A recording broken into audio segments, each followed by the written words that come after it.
सावली पंचायत समिती अंतर्गत येत असलेल्या पारडी जिल्हा परिषद शाळा येथे 1ली ते 4थ्या वर्गापर्यंत शिक्षण घेत असलेल्या 20 ते 30 विद्यार्थ्यांना अन्नातून विषबाधा झाल्याची घटना आज गुरुवारला दुपारी उघडकीस आली।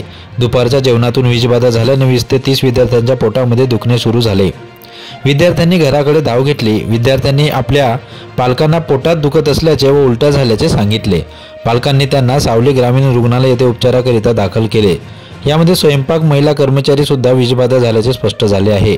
मुख्याध्यापकाच्या निष्काळजीपणामुळे घडल्याचा आरोप पालकांकडून होत आहे। घटनेची माहिती सावली पोलिसांना देण्यात आली असून पुढील तपास सुरू आहे।